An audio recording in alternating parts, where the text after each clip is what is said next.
আমরা দেশে এখন একেবারে স্পষ্টত দুইটা ভাগ হয়ে আছে, বিএনপি নির্বাচন এবং ডক্টর মোহাম্মদ ইউনূসের সংস্কার।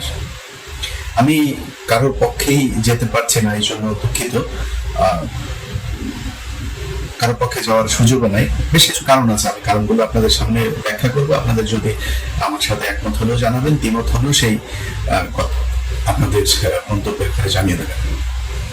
প্রথমত ধরেন, আমি নিজে আমার ব্যক্তিগতভাবে আমি নিজে চাই যে এখন এই মুহূর্তের কথা যদি বলি, তারেক রহমান ক্ষমতায় আসুক এবং বিএনপি ক্ষমতায় আসুক সামনে নির্বাচনে।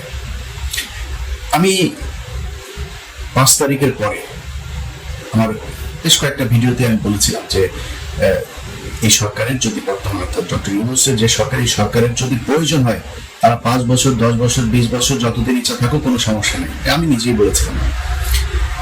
ডক্টর মোহাম্মদ ইউনূসের হাতে সেই সুযোগটা ছিল এই দেশের যে কোনো ধরনের সংস্কার করা, এবং এমনকি দেশের জাতীয় সঙ্গীত, দেশের গণতন্ত্র, এই কি বলে সংবিধান, এই দেশের পার্লামেন্টারি যে ব্যবস্থা, সেটা নির্বাচন ব্যবস্থা থেকে শুরু করে সবকিছু সংস্কার করার সুযোগ ছিল, এবং এটা মানুষ মেনেও নিত। এখনো অনেক মানুষ আছে যারা কিন্তু তাদেরকে সমর্থন করেন।